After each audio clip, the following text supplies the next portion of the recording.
Ok, pessoal, vamos aqui dar continuidade a respeito dos nossos conteúdos. Nesse momento, a gente estava trabalhando a respeito dos conceitos e dicas dentro das funções do primeiro grau. A gente vai dar continuidade agora com os nossos exercícios. A gente já tinha resolvido algumas questões e vamos dar continuidade, tá certo? Espero que vocês possam estar gostando da nossa aula, tá certo? Todos esses conteúdos, principalmente para o pessoal do ensino médio que estão começando agora, vocês vão ter vários assuntos a respeito de funções, várias ramificações dentro da noção de função. Função do primeiro grau, função do segundo grau, função trigonométrica, função jetora, bijetora, sobrejetoras e por aí vai.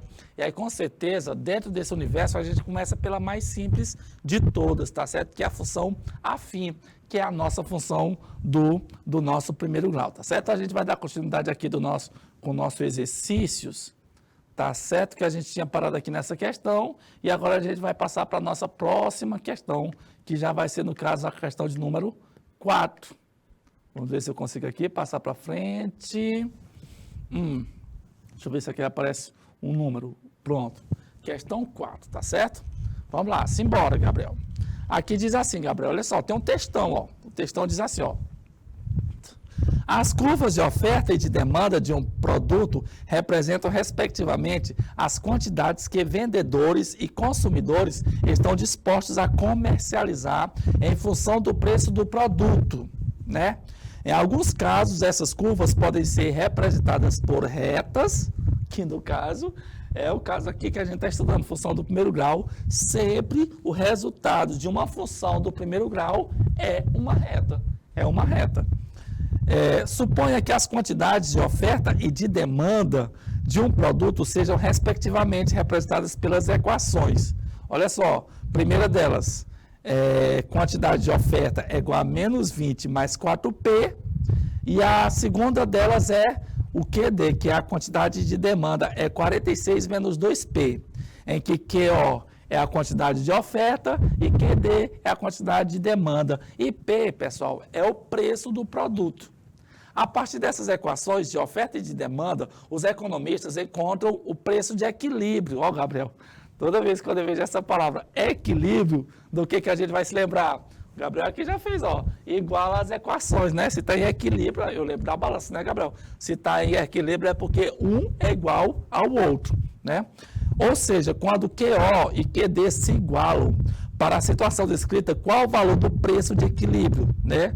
Qual o valor do preço de equilíbrio? Então, a gente até pode ficar assim, Gabriel, ele traz toda essa contextualização. Você vai gastar pelo menos 1 minuto para ler todo o texto. Você pode pensar assim, meu Deus do céu, essa questão deve ser difícil demais. Quando você vai ver, é só 2 equações que estão trazendo aqui, que serve como lei de formação, tanto para a oferta quanto para a demanda, e que no final ele diz que você deve igualar, né? Ele mesmo diz, ó, ou seja, quando QO e QD se igualam, a própria questão já diz para a gente o que é que a gente tem que fazer, né? Para a situação descrita, qual o valor do preço de equilíbrio?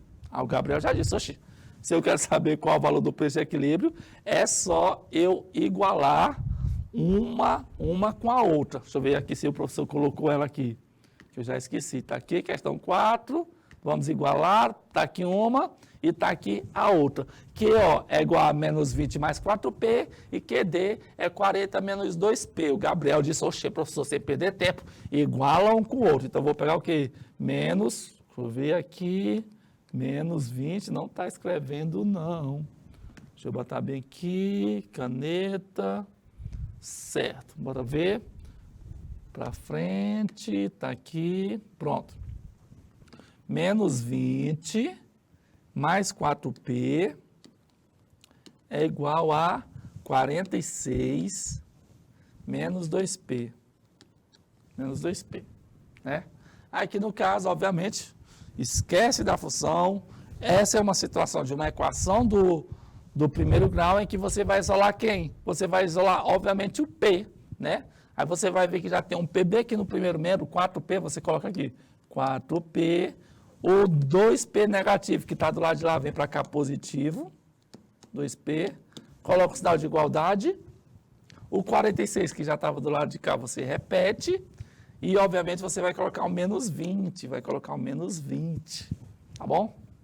Pronto, você está organizando aqui uma equação do primeiro grau.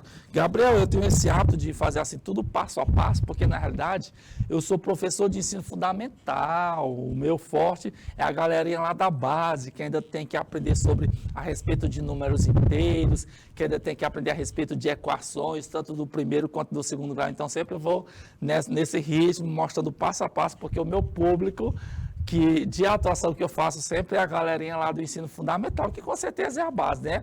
A gente sabe muito bem que quando a pessoa tem uma boa base no ensino fundamental, Gabriel, você vai concordar comigo que quando você percebe tudo claramente no ensino fundamental, o ensino médio são só desdobramentos, né? Questões mais complexas, que pegam a informação daqui da parte da álgebra, que pegam outra informação lá da parte da geometria, para que o aluno tenha uma noção mais detalhada do todo. Mas é muito importante que ele tenha esse domínio geral do todo, tá certo? Aqui o Gabriel está dizendo que levou cerca de 30 segundos para responder ela. Com certeza o Gabriel é fera nessa parte aqui. 4P mais 2P vai dar 6P.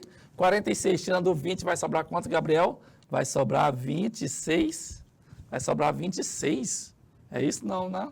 46 menos 20. Deixa eu ver onde foi que eu errei aqui, Gabriel. 46 menos 20...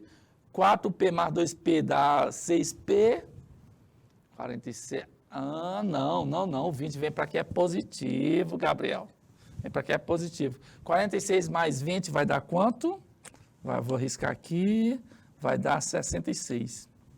O meu P vai ser 66 dividido por 6, que vai dar 11. Que é o que está registrado na nossa letra B. É o que está registrado na nossa letra B. Parabéns para o Gabriel, que pelos tempos, né, o Gabriel já está aguardando ansiosamente a próxima questão, pelos tempos que o Gabriel já resolveu essa questão aqui, que trouxe a ideia das duas funções, tá certo? Tem uma situação de uma empresa falando sobre quantidade de oferta e também falando sobre quantidade de demanda e, portanto, você pode utilizar isso, ideia de função, no nosso cotidiano, em nosso dia a dia, para poder resolver questões dessa natureza. Vamos para a próxima questão, Gabriel. Vamos aqui para a próxima questão, deixa eu ver. Pronto, está aqui. Essa questão caiu no Enem Digital de 2020, Gabriel. Não sei se você já teve a oportunidade de fazer ela. Aqui ela diz assim, ó, uma microempresa especializou-se em produzir um tipo de chaveiro personalizado para brindes. O custo de produção de cada unidade é de 42 centavos e são comercializados em pacotes com 400 chaveiros. São comercializados, então se eu vou vender a marca, é brinde, né? São comercializados em pacotes com 400 chaveiros, que são vendidos por 280. Eu só não entendi isso, ó. É um tipo de chaveiro personalizado para brinde. Eu pensei que era a empresa que dava de brinde, mas não. Ela faz aquilo para que outra empresa que quiser comprar, tá certo? Para distribuir como brinde, está lá à disposição. Além disso, essa empresa tem um custo mensal fixo de 12.800, que não depende do número de chaveiros produzidos. Quando ele não depende, Gabriel, esse 12.800 é um valor fixo que não depende do número de chaveiros produzidos. Esse 2.800 aqui, Gabriel, é o coeficiente angular ou é o coeficiente linear? 12.800 é o coeficiente angular ou é o coeficiente linear? Responde aí, Gabriel, rapidamente. Nesse momento aqui a gente está trazendo mais uma situação do dia a dia em que é possível aplicar a ideia de função. O Gabriel aqui está respondendo com a maior tranquilidade do mundo, que representa o B, né? Até porque, Gabriel, disse aqui que não depende, né? Que a gente sabe muito bem que o B é o coeficiente, ele é o termo independente. É o termo independente, tá certo? É o termo independente. Aí aqui, Gabriel, como é que a gente vai fazer? Ele diz que é uma microempresa, né? Ele diz que é uma microempresa que faz a 42 centavos cada unidade. O pacote que ele vende é 400 e o total, quando ele vende um pacote de 400 chaves, vende por 280. Mas fora isso, tem uma outra despesa fixa que é de 12.800. Bora ver o que é que ele quer, né, Gabriel? Bora ver aqui o que ele está pedindo. Deixa eu ver bem aqui se eu consigo. Qual é o número mínimo de pacotes de chaveiros que devem ser vendidos mensalmente para que essa microempresa não tenha prejuízo no mês? Para que essa microempresa não tenha prejuízo no mês. O que a gente vai poder fazer aqui, Gabriel? E aí, o que a gente vai fazer? Ele falou que é para não ter prejuízo. Gabriel, eu entendo que se é para não ter prejuízo, é porque ele precisa... Lembra daqueles 12.800? Os 12.800, ele precisa vender chaveiros o suficiente para pagar aquelas despesas de 12.800, né não? Não é por aí que começa, não? Deixa eu ver se ele traz aqui algumas informações. Aqui ele traz as alternativas de quantos pacotes, né? Qual o número mínimo de cada pacote? Cada pacote tem quantas chaves? Cada pacote tem um total de 400 chaves. Tem um total de 400 chaves. Então, vamos lá. Eu entendo, Gabriel, que ele falou que cada chave custa quanto? Cada chave custa 42, mas ele vai trabalhar com pacotes de 400, né? Ele vai trabalhar com pacotes de 400.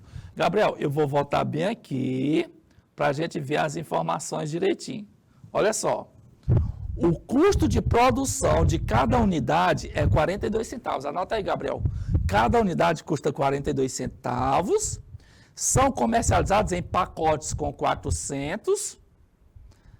E quando eu vendo um pacote com 400, sabe por quanto que eu vendo, Gabriel? Eu vendo por R$280. Anota essa outra informação. Então, ele gasta 42 centavos para fazer e vende um pacote com 400 por R$280. E além dessas informações, ele tem uma despesa fixa de 12.800, que não depende do número de chaveiros produzidos. Então, anota essas informações. Cada chave para produzir, 42 centavos. Cada pacote com 400 para vender, R$280. Uma despesa fixa, que independentemente do tanto de chaves que produzir, 12.800. Pronto, essas são as três informações. Aí ele vem aqui para a pergunta, né? Ele vem aqui para a nossa pergunta. Qual é o número mínimo de pacotes de chaveiros? Ou seja, pacotes com 400, né? Qual é o número mínimo de pacotes de chaveiros que devem ser vendidos mensalmente para que essa microempresa não tenha prejuízo no mês? O que a gente vai fazer? Parece que ele trabalha com a ideia de 400, né? Ele trabalha com a ideia de 400. Tem a chave que ele deu, foi 42 centavos, só de uma unidade. Bora ver então quanto é que ele se gasta para fazer um pacote com 400, não é verdade? Quanto que ele faz para produzir um pacote com 400. Eu entendo que eu vou pegar 42 centavos, Gabriel, e multiplicar por 400, né não? Para saber qual é o custo para produzir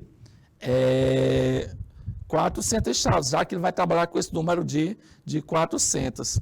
Vai dar, sabe quanto, Gabriel? O Gabriel, 42 cada, comercializando 400, vendidos por 280, anotado. Gabriel, bora calcular quanto que ele gasta para produzir 400, sabendo que gasta 42 centavos em cada uma. Aqui no meu cálculo, deu, sabe quanto? Deu R$168. Para produzir, ele gasta R$168.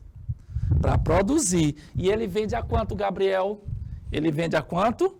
Ele vende um pacote com 400, ele vende a 280, R$280. Deixa eu ver o que foi que o Gabriel falou aqui, vende isso por 280, isso mesmo. Então, Gabriel, se ele vende por 280, mas gasta 168 para produzir 400, vai sobrar quanto de lucro? Aqui, vai sobrar quanto de lucro? Então, o que eu vou fazer? Eu vou pegar 280, tirar 168.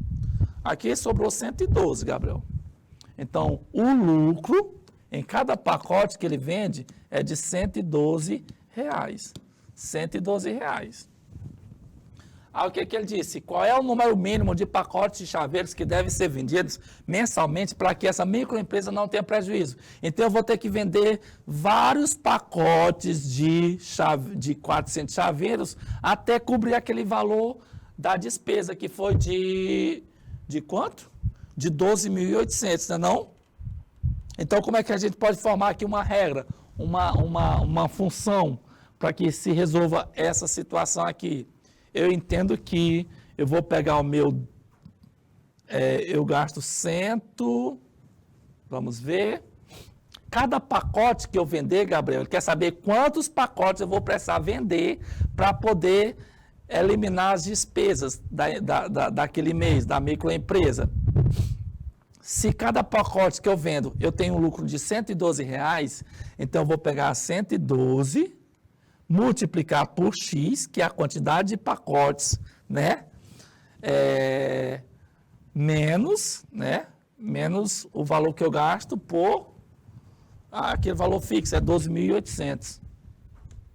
12.800. Eu tenho que vender uma quantidade de pacotes suficientemente de forma que supra as minhas despesas, pague as minhas despesas. E no final sobra quanto? Sobra zero. Já que o objetivo desse momento é não deixar ter prejuízo. Qual é o número mínimo de pacotes de chaveiros que devem ser vendidos mensalmente para que essa microempresa não tenha prejuízo? Ele não quer que a empresa tenha lucro, ele quer que não tenha prejuízo. E para não ter prejuízo, o valor vai ter que ser zero.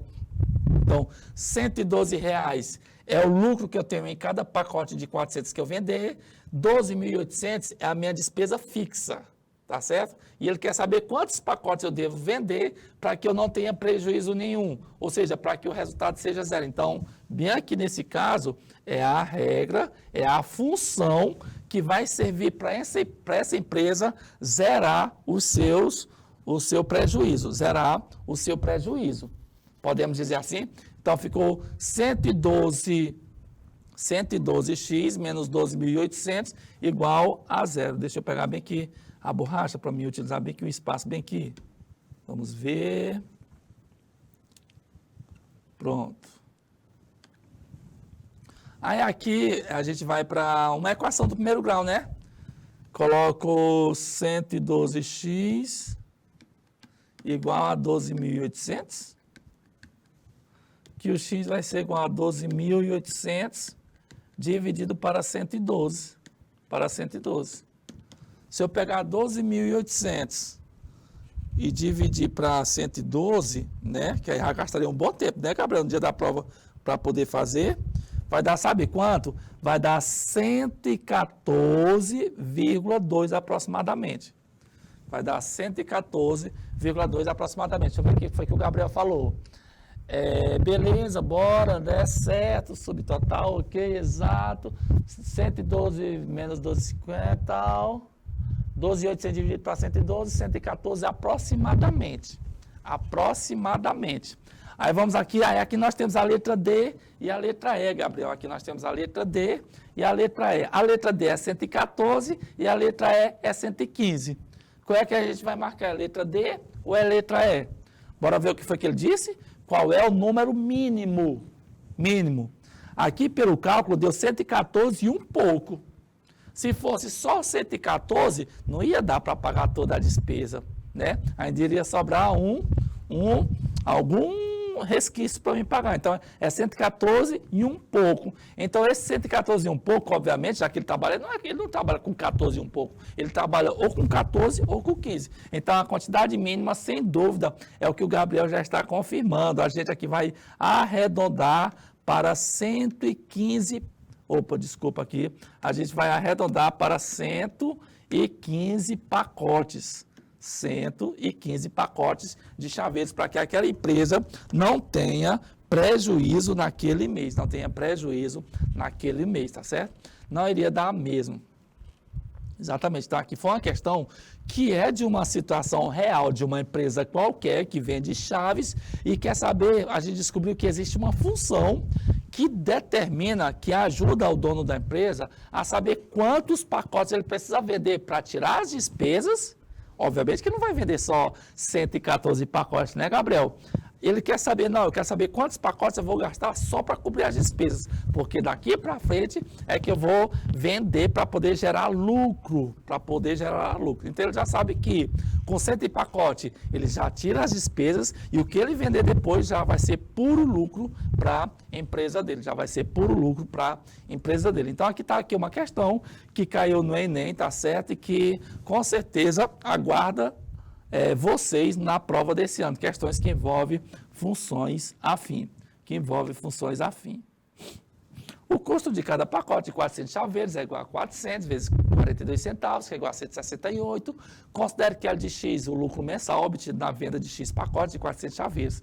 Assim, nós teremos Lx é igual a 280x, tirando os 168x, menos os 12.800, que aqui no caso é o valor de custo para fazer cada chave, 168x. Que aí no caso vai sobrar 112x menos 12.800, que transformando em equação, a gente vai encontrar aquele valor lá. Vindo aqui para frente, ele continua com a solução e agora vamos para a questão 6. Nós iremos para a questão 6.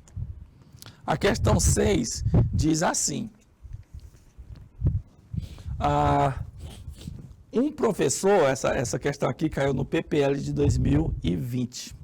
Um professor pediu aos seus alunos que esboçassem um gráfico representando a relação entre metro cúbico e litro, utilizando um software.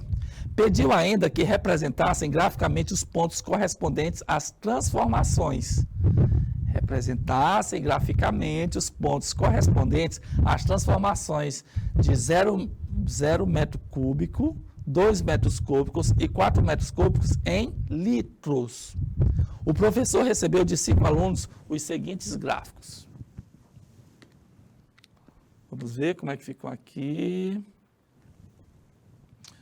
Está aqui o primeiro gráfico, aqui já dá para a gente ver que na abscissa aqui na horizontal tem os metros cúbicos, 0, 2 e 4, 0, 2 e 4, e em cima tem a parte que representa a transformação de metro cúbico em litro. Então, o gráfico que melhor representa o esboço da transformação de metro cúbico para litro é o do aluno. Então, tenta ver bem, Gabriel, qual desses aí tem mais a ver com a realidade de como transformar um metro cúbico em litro. A abscissa está representando os metros cúbicos e a ordenada está representando os litros. Aqui eu observei, Gabriel, que ele não trouxe para a gente a importante informação de quantos metros, um metro cúbico equivale a quantos litros, não é verdade? Deixa eu ver aqui se o Gabriel já sabe. O Gabriel está dizendo que lembrar das relações da equivalência. O metro cúbico é 1.000 litros. O Gabriel já disse aqui que 1 metro cúbico é igual a 1.000 litros. 1 metro cúbico é igual a 1.000 litros. Deixa eu ver aqui. O aluno 1 colocou aqui foi, meu Deus do céu, raiz cúbica de 4, raiz cúbica de 2. Como que se isso aqui tivesse a ver com a transformação de metro cúbico em litro. Não tem nada a ver. O segundo aluno transformou. Ele disse que 2 metros cúbicos corresponde a 400 litros. Não. Se o metro cúbico já dá 1.000 litros, então é porque 2 metros cúbicos vai dar 2.000 litros. Vamos aqui para o aluno 3. O aluno 3 botou só o número, Gabriel. Do jeito que ele botou 2 aqui no metro cúbico, ele disse que o metro cúbico é igual a 1 litro. O aluno 3 disse que cada metro cúbico corresponde a 1 litro. Não, cada metro cúbico corresponde a 1.000 litros. O quarto aluno disse que cada metro cúbico corresponde a 100 litros. Tão tal que 2 metros cúbicos dá 200 litros. Não, essa informação também não é verdadeira. O aluno 5, Gabriel, diz que 2 metros cúbicos corresponde a 2.000 litros. Verdade, já que o metro cúbico corresponde a 1.000 litros, então 2 metros cúbicos dá 2.000 litros e 4 metros cúbicos dá 4.000 litros. 4.000 litros. Deixa eu ver aqui como foi que o professor colocou a explicação. Deixa eu ver. Sabe-se que um metro cúbico é 1.000 litros, logo Y é igual a 1.000x, sendo x o número de metros cúbicos e Y o número de litros. Então, no caso, aqui ele está dizendo que a fórmula que vai valer aqui é essa aqui, Y é igual a 1.000x. Y é igual a 1.000x, já que cada metro cúbico corresponde a 1.000 litros. Então, se eu tiver 1 metro, aí no lugar desse x eu coloco 1. 1 vezes 1.000, 1.000 litros. Se eu tiver 2 metros cúbicos, 2 vezes 1.000. Se eu tiver 3 metros cúbicos, 3 vezes 1.000. E por aí vai. Tá certo? Então, com certeza, aqui o aluno 5, quando tiver 2 metros cúbicos, dá 2.000 litros. Quando tiver 4 metros cúbicos, terá 4.000 litros. Com certeza a gente vai marcar o 5º aluno, tá bom? Onde é que está aqui o 5º aluno? Deixa eu ver. Logo, o aluno 5 exibiu o melhor gráfico. Ele colocou bem aqui, logo, o aluno 5 exibiu o melhor gráfico. Tranquilo, tranquilo, tranquilo, tranquilo, tranquilo. Vamos entrar aqui nesse momento para a questão de número 7. Vamos para aqui para a nossa questão de número 7. Que diz assim: por muitos anos, o Brasil tem figurado no cenário mundial entre os maiores produtores e exportadores de soja. Entre os anos de 2010 e 2014, houve uma forte tendência de aumento da produtividade. Porém, um aspecto dificultou esse avanço: o alto custo do imposto ao produtor associado ao baixo preço de venda do produto. Em média, um produtor gastava ficou um lá e um 200 aqui, né? Gastava R$ 1.200 por hectare plantado e vendia por R$ 50 cada saca de 60 quilos. Ciente desses valores, um produtor pode, em certo ano, determinar uma relação do lucro L que obteve em função das sacas de 60 quilogramas vendidos. Ou seja, ele está dizendo que tem como montar uma fórmula, uma lei de formação que sirva para a situação desse produtor. Suponha que ele plantou 10 hectares. Olha só, essas informações aqui, ó. Um produtor gastava R$ 1.200 por hectare, aqui é o custo, né? Aí já aqui na informação, ele está dizendo que o produtor plantou 10 hectares de soja em sua propriedade, na qual colheu X sacas de 60 quilos, e todas as sacas foram vendidas. Então, vou pedir ao Gabriel que ele pega bem aqui logo essas informações, Gabriel. Pega bem a informação. Ele gasta, anota bem aí, ele gasta 1.200 por hectare e ele vende cada saca a R$ 50. E ele vende cada saca a R$ 50. Anota essas duas informações. Cada hectare gasta 1.200 e cada saca é vendida por 60 quilogramas, ou por R$ 50. Vamos aqui. Qual é a expressão que determinou o lucro L em função do X obtido por esse produtor nesse ano? Vamos analisar aí a situação. Qual dessas aí serve para ele, vale para ele? Aqui tudo é L de X, é igual a 50x, 50x, 50x, 50x, 500x, 1.200x. Como é que eu faço para me calcular o meu lucro? Como é que esse rapaz faz para calcular o lucro dele? Eu sei, Gabriel, que se é lucro, vamos ver aqui o que entra como receita e vamos ver o que entra como despesa. Uma coisa eu já tenho certeza. A despesa é R$ 1.200. Ele gasta R$ 1.200 por hectare, não é, Gabriel? Ele gasta 1.200 por hectare. Mas ele plantou quantos? Ele plantou quanto? Ele plantou 10 hectares. Se eu não me engano, ele disse lá no começo que ele plantou 10 hectares. Se ele plantou 10 hectares, então eu vou pegar, se ele gastar 1.200 em um hectare, em 10 hectares ele vai gastar quanto? A gente vai multiplicar por 10. A gente vai multiplicar por 10 para dar, digamos assim, o custo total. O custo total. 1.200 multiplicado por 10 é uma conta muito fácil, é só acrescentar o zero. Então, vai dar quanto?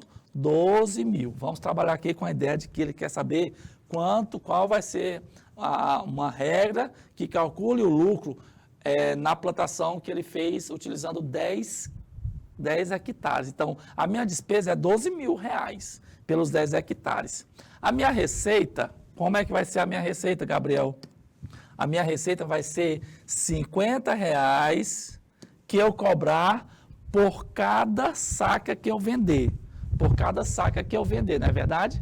Não importa se eu vou produzir 10 sacas, não importa se eu vou produzir 20 sacas, não importa se eu vou produzir 100 sacas, né? Porque em cada uma delas eu vou ganhar quanto? 50 reais. Eu vou vender por 50 reais. Então eu vou colocar um X aqui, ó, que representa a quantidade de sacas. Então, como é que eu vou fazer para me calcular o meu lucro? Hein? Como é que eu vou fazer para me calcular o meu lucro? Obviamente, será as minhas receitas menos as minhas despesas. Quem é a receita que vai entrar lá na empresa dele? Todas as sacas que eu vender a 50 reais. Todas as sacas que eu vender a 50 reais. Por isso que eu botei X, porque eu não sei quantas sacas foram, só sei que foram todas. Ele disse que vendeu todas. Essas são as minhas receitas. Que as minhas despesas? Se é despesa, eu coloco o sinal de menos, eu vou colocar o sinal de menos. Menos as minhas despesas. Em 10 hectares eu vou gastar quanto? Eu vou gastar 12 mil reais. Eu vou gastar 12 mil reais. E, portanto, aqui a gente chega a um valor que determina qual vai ser a forma que vai calcular o meu lucro nessa minha plantação de 10 hectares. Que está registrada em qual letra? O Gabriel ali está dizendo que a resposta é a letra B. A resposta está na nossa letra B. Está aqui, ó, 50x menos 12 mil reais. 50x menos 12 mil reais. Gabriel, sabia que essas leis de formações estão presentes em todas as empresas que trabalham com lucro, né? Tem as filantrópicas que não trabalham com lucro, mas as privadas aí do setor do comércio liberal, né? Todas elas visam um lucro. Então, em todas elas, não importa em qual, em todas elas tem uma fórmula, tem uma função que serve para calcular. Desde dos conglomerados de empresas até a tia do pastel. Até a tia do pastel. Né? Então, se eu tenho uma grande empresa, se eu tenho uma rede de supermercados e quero definir que eu quero, rapaz, eu quero esse mês, eu quero lucrar tanto. Rapaz, pois para lucrar tanto é só colocar esse produto nesse preço, esse outro nesse preço, cortar aquela despesa tal, adiar aquele pagamento para tal e criar ali uma fórmula, né? Com certeza, os administradores das empresas têm em seus Excel da vida essas fórmulas que determinam os preços exatamente já visando o lucro, não é verdade? Com certeza o motorista de aplicativo, o Uber, né, o 99, ele tem lá a taxa, que ele quer saber quanto é que vai ser cobrado, né? Por cada vez que a distância que ele tem que chegar até o cliente e qual o quilômetro rodado que ele vai ter que percorrer para gerar lucro, tanto para o motorista quanto para o dono do aplicativo. Da mesma forma também funciona para quem? Para os taxistas, né? Você sabe muito bem que quando você entra em um táxi, lá já tem a bandeira 1 e a bandeira 2, você já paga só por entrar, né? Se for durante o dia, bandeira 1, se for à noite ou final de semana, bandeira 2, que é um preço mais caro, e aí em vez de ser 25 centavos por quilômetro rodado, ele já vai cobrar 50 centavos, 70 centavos. Então o taxista, coitado, nem sabe que a vida dele depende de uma função. Depende de uma função. Está lá o tanto que é cobrado só para o cliente entrar dentro do táxi, mais a quantidade de quilômetro rodado baseado na bandeira 1 ou na bandeira 2. O motorista do táxi só sabe que ali é o taxímetro, mas ele não entende que ali é uma função, né? Todo mundo que mexe com o setor de economia são as funções que regem eles, são as funções que determinam a vida deles, né? E aí, mais uma vez, Gabriel, está comprovado, a matemática é quem domina o mundo, os números é quem domina o mundo, não tem para onde correr, não importa, tá certo? tudo enquanto os números estão envolvidos em nosso dia a dia. E aqui no caso as funções é o que predomina, é o que prevalece nas negociações, nas contas que envolvem lucro, que envolvem prejuízo, que envolvem custo. Todas elas têm essas funções aí que nos ajudam a fazer previsões, que nos ajudam a saber quanto que a gente vai ganhar, quanto que a gente vai ter de prejuízo, qual vai ser o valor do custo, qual vai ser o valor da despesa, qual vai ser o valor do lucro, tudo baseado em funções, tudo baseado em funções. Vamos para mais uma questão, deixa eu ver aqui essa questão. Essa questão aqui, Gabriel, eu estava dando uma olhada nela, ela parece, sabe com o quê? Acho que é essa aqui. Ela não parece com função. Eu achei ela muito parecida, sabe com o quê? Eu achei ela muito parecida, com... como é o nome desse assunto aqui? Proporção. Proporção na parte de ser grandezas diretamente proporcionais ou grandezas inversamente proporcionais. Eu não sei se você resolveria de outra forma, mas eu resolveria dessa forma aqui. Vamos ver se vocês concordam comigo, Gabriel. Não tive tempo de olhar essa questão direito, mas vamos ver se o raciocínio é desse jeito. Questão que caiu no Enem em alguma edição da prova do MEC. Uma indústria tem um reservatório de água com capacidade para 900 metros cúbicos. Quando há necessidade de limpeza do reservatório, toda a água precisa ser escoada. O escoamento da água é feito por 6 ralos e dura 6 horas, quando o reservatório está cheio. Então, Gabriel já vai anotando essas informações. Tem um reservatório, ele tem uma capacidade de 900 metros cúbicos. Quando vão limpar ele, tem 6 ralos, que é por onde vai sair a água, né, suja. E dura, sabe quanto tempo para escoar toda essa água dos 900 metros cúbicos? 6 horas. 6 horas. Quando o reservatório está cheio.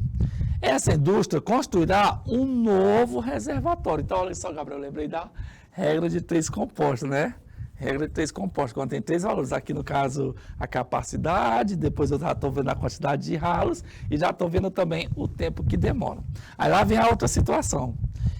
Essa indústria construirá um novo reservatório com capacidade de 500 metros cúbicos, ou seja, menor, cujo escoamento da água deverá ser realizado em 4 horas. Ele quer que acabe, como é menor, quer que demore menos tempo para escoar a água, né? Quando o reservatório estiver cheio. Os ralos utilizados no novo reservatório deverão ser idênticos aos do já existente. A quantidade de ralos do novo reservatório deverá ser igual a... E aí, Gabriel? Essa questão está parecida com a questão de função ou está parecida com a questão de regra de 3 composta? Eu resolvi resolver ela, né, através da regra de 3 composta, que eu consegui ver claramente essa situação. São 900... Deixa eu ver aqui, tá aqui as informações estão anotadas aqui. Aí tem as opções aqui, A, B, C, D e E. Quanto tempo gasta a quantidade de ralos necessários para que toda essa água de 500 metros cúbicos escoa em apenas 4 horas de duração, né? Vamos aqui para os cálculos. Gabriel, da regra de 3, né? Faz sentido mesmo, parece, da regra de 3. Então vamos aqui, Gabriel. Quais são as grandezas envolvidas? Eu vi que tem a grandeza capacidade, tem a grandeza tempo e tem a grandeza quantidade de ralo, né? Número de ralos. Aí, Gabriel, ele trouxe para a gente, deixa eu ver aqui, se fica chique mudando de cor, ele trouxe para a gente as quantidades. No reservatório, no primeiro reservatório, qual é a capacidade dele? 900 metros cúbicos. Quanto tempo se gastou para escoar a água completa dele? 6 horas. 6 horas. E tinha quantos ralos para poder escoar toda essa água? 6 ralos. 6 ralos. Ele tinha exatamente 6 ralos. Vamos agora para a segunda situação. No outro reservatório tem quantos? Qual é a capacidade dele? 500. Opa! A capacidade dele é de 500, deixa eu ver aqui com a cor. 500 metros cúbicos. Espera-se que ele faça o escoamento em apenas 4 horas. E para isso acontecer, ele quer saber quantos ralos são necessários para isso acontecer. Quantos ralos são necessários para isso acontecer, tá certo? Grandeza de baixa grandeza, é por isso que ela se chama regra de três compostas, porque envolve mais de duas grandezas, né, Gabriel? Tem a grandeza capacidade, tem a grandeza tempo e também tem a grandeza número de ralos, e também tem a grandeza número de ralos, tá certo? O que a gente pode fazer, Gabriel? A gente sabe muito bem que a gente tem que calcular agora se elas são o quê? Diretamente proporcional ou inversamente proporcional. Como foi que tu aprendeu, Gabriel? Para, em uma regra de três compostas, definir se as grandezas são diretamente proporcionais ou se elas são inversamente proporcionais. Inversamente proporcionais. Aqui a gente vai ver que onde aparece o x, que é o valor que a gente quer saber, a gente compara ela, né? A gente compara ela com uma das grandezas de forma isolada e depois compara com a outra grandeza também de forma isolada, tá certo? Então aqui nesse momento vamos comparar a grandeza capacidade com a grandeza número de ralos. Você vai observar o que aconteceu com a quantidade, com a capacidade, né? Você vai ver que a capacidade aqui diminuiu, né? De 900 para 500. Diminuiu de 900 para 500. E o número de ralos vai aumentar ou vai diminuir? Hein? Né? Quanto maior a capacidade, mais ralos vão precisar. Quanto menor a capacidade, menos ralos vão precisar para poder fazer o escoamento, levando em consideração apenas essas duas grandezas. Apenas essas duas grandezas. Mas quando chegou aqui na parte da comparação com, então no caso, capacidade e número de ralos, à medida que um aumenta, o outro também aumenta, à medida que um diminui, o outro também diminui. Mas quando chegou bem aqui na grandeza tempo, né, a gente vai observar que o tempo caiu, ele quer que o tempo caia, de 6 horas para 4 horas. Gabriel, vamos concordar comigo que já que diminuiu o tempo, eu vou precisar de mais ralos ou menos ralos para poder fazer em menos tempo, né? Agora aqui eu estou comparando isoladamente as grandezas número de ralo e as grandezas tempo. Eu observei que a grandeza tempo caiu. Para que eu gaste menos tempo, eu vou precisar de mais ralo ou menos ralo? Eu vou precisar de mais. Eu vou precisar de mais ralos. Então, eu vou observar que, quando eu comparo a grandeza número de ralos com a grandeza tempo, elas são inversamente proporcionais. Ela é diretamente proporcional à capacidade, mas ela é inversamente proporcional à grandeza tempo. Quanto menos tempo eu precisar, mais ralos eu vou ter que ter para poder escoar mais rápido, né? Então, no caso, eu vou observar que capacidade e ralos são diretamente proporcionais, mas tempo com ralos são inversamente proporcionais. E aqui nesse momento eu vou montar o cálculo, né? Eu coloco logo o que tem a variável x, que é o que eu quero saber, e multiplico e igualo ao produto das outras duas grandezas, que é capacidade, 900 sobre 500, multiplicado pelo tempo, com qual detalhe? Aqui no caso, já que ele é inversamente, em vez de ser 6 sobre 4, eu coloco o 4 em cima e o 6 embaixo. Então, ficou desse jeito. A estratégia que se utiliza para encontrar o valor do número de ralos, você faz aqui monta uma equação em que o 6 sobre x fica aqui no primeiro membro, é igual ao produto das outras duas grandezas. Estava 6 sobre x, o outro também é 900 sobre 500, porque são diretamente proporcionais, mas quando chegou na grandeza que é inversa, você inverte. Em vez de ser 6 sobre 4, você coloca 4 sobre 6, tá bom? Já que ela é inversamente proporcional, tá bom? Aí aqui no caso você vai começar a resolver ela. você vai colocar 6 sobre x, que é igual a. Aí se você for multiplicar, corta esses dois zeros, né, Gabriel? 2 zeros em cima, 2 zeros embaixo, a gente já corta. Então, em cima sobrou quem? Em cima sobrou 9 vezes 4. 9 vezes 4, que é igual a 36, que é igual a 36. E embaixo sobrou 5 vezes 6, que é igual a 30, que é igual a 30. Nessa fase da equação, o que a gente vai fazer? Produto do meio pelos extremos, né? 36 vezes x é 36x. Sinal de igualdade. 6 vezes 30, Gabriel, vai dar quanto? 6 vezes 30 vai dar 180, vai dar 180. E para finalizar nossa conta, nós vamos encontrar 180 dividido para 36. 180 dividido para 36. Deixa eu ver aqui quanto é que dá. 180 dividido para 36. Dividido para 36, deu exatamente 5. Deu exatamente 5. Vamos ver se a resposta do Gabriel é esse mesmo. 180 dividido para 36, Gabriel. Fui mais rápido que tu, Gabriel.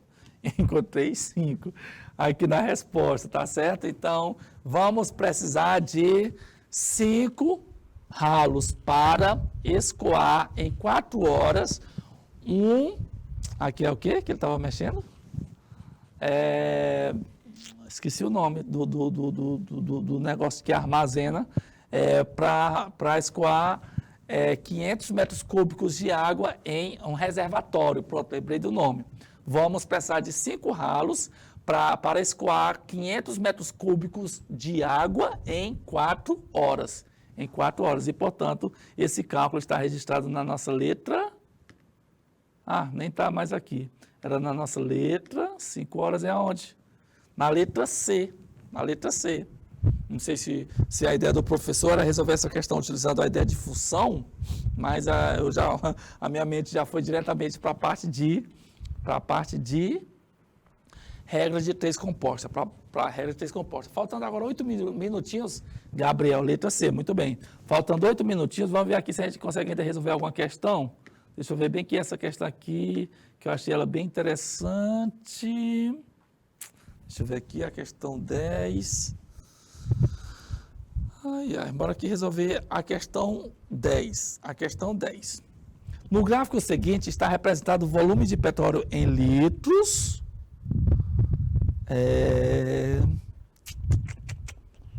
Não, essa aqui vai gastar muito tempo. Bora bem aqui para a última. Vamos aqui para a última, Gabriel. Ele faz algumas perguntas. Olha só. São 4 perguntas. 4 perguntas. Tá aqui a situação, né? Ele diz, determina a taxa média de... Não é essa. É a última. Deixa eu ver. Cadê a questão? Tá aqui. Tá aqui. O gráfico ao lado mostra a evolução da massa de um mamífero em quilogramas nos primeiros meses de vida. A. Com quantos quilogramas esse mamífero nasceu? B. Qual era a sua massa com 2 meses de vida? C. Mantida essa tendência até o 5º mês, qual seria a massa do mamífero com 4 meses e meio de vida? Será que a gente consegue responder essa, Gabriel? Olha só, aqui ele diz que é um gráfico que representa a evolução da massa de um mamífero nos meses, né? Tá aqui, ó, quando ele nasceu, 0, depois 1 mês, 2 meses, 3 meses, 4 meses. Aqui está dizendo que quando ele tinha 1 mês, ele pesava, é o peso, é? É a massa M em quilogramas. Ele pesava 50 quilogramas em 1 mês. Em 3 meses ele pesava 75 quilogramas. A partir desse gráfico, Gabriel, tem como a gente fazer algumas especulações? O Gabriel está dizendo que na letra A, com quantos quilogramas esse mamífero nasceu? Oi? 12,5 kg? Não entendi, Gabriel. Por que é 12,5 kg? Aqui dá para a gente calcular o coeficiente. Com quantos quilogramas esse mamífero nasceu, só se a reta topasse aqui, né? Ó. Se a reta topasse aqui, ó, né? Porque aqui não é onde topa, já que aqui é a massa, E aqui não tem um valor topando, mas dá para fazer uma previsão? Ou dá para ter uma noção de quanto que seria? O Gabriel está dizendo que 75 menos 50, 3 menos 1. Aqui ele já está calculando o coeficiente angular, né, Gabriel? Calculando o coeficiente angular, né? Colocar bem aqui o meu valor do meu A. Seria 75 menos 50 sobre 3 menos 1. Muito bem. 75 menos 50 dá 25. 3 menos 1 dá 2. 25 dividido para 2 dá 12,5. Ah, entendi, Gabriel. Então, o coeficiente angular é de 12,5. É de 12,5. Aí dá para fazer algumas previsões, né? A cada mês, eu vou entender, Gabriel, ó, bora fazer isso aqui, ó. Posso fazer aqui? Se varia de um para o outro, varia 12,5, então bem que vai dar quanto? Vai dar 60, bem que deu 62,5. 62,5. Então, Gabriel, parece que a cada mês ele vai aumentando 12 quilogramas e meio. Quando ele estava com um mês, ele tinha 50 quilos. Então, um mês atrás, que foi quando ele nasceu, já que aqui é uma reta, é uma função do primeiro grau, é uma reta crescente, dá para imaginar que há um mês atrás ele tinha 50 menos 12 quilos e meio, né não? 50 menos 12 quilos e meio quando ele nasceu. Quanto é que é 50 tirando 12 quilos e meio? Tu encontrou 34,5, cara. Não é 37,5 não? Eu acho que é 37,5. Não, rapaz, presta atenção. Tu colocou 47,5, tu tirou só 2,5. Tem que tirar 12,5. Acho que bem que vai ser 37,5. Ao nascer na letra A, ele tinha 37 quilos e meio.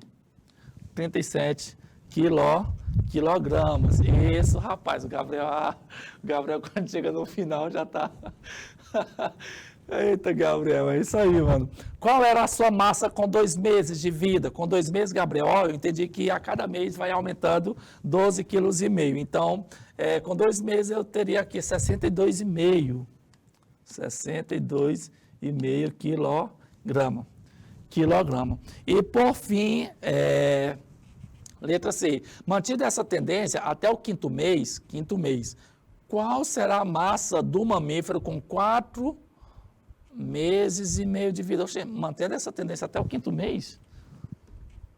Ela continua, a reta continua funcionando, né? Com 4 meses e meio. Então é só pegar 4 meses e meio e multiplicar por 12,5, né não? Ou então, 75 com 12,5, porque com 3 meses estava com 75, com 4 meses é 75 mais 12,5. 12,5, que vai dar quanto? Vai dar 87,5. Mas ele quer 4 meses e meio, a metade de um mês. A metade de um mês, Gabriel, é a metade de 12,5. Quanto que é a metade de 12,5? A metade de 12,5 é 6,25, tá não? 6,25. Aí eu somo 87,5 mais 6,25. Vai dar exatamente 75 décimos. Aqui, a parte dos décimos é 75. 87 com 6 vai dar 93. 93 quilogramas, 75. Isso, Gabriel, muito bem. 6,25. Então, como é 4 meses e meio, se 3 meses dá 75, para 4 meses aumenta mais 12,5, que é 75 com 12,5 vai para 87,5, e aumentando mais meio, 15 dias, a metade do mês, então a metade de 12,5, que é 6,25. 87,5 com 6,25 dá 93,75 quilogramas. Muito bem, Gabriel aí também chegou a essa mesma conclusão, tá certo? Chegou a essa mesma conclusão. Deixa eu ver aqui, rapaz, está aqui a resposta da letra A, da letra B, da letra C, da letra I. Ainda tinha uma outra questão, misericórdia. E assim a gente chega aqui ao nosso final, tá certo, da nossa aula.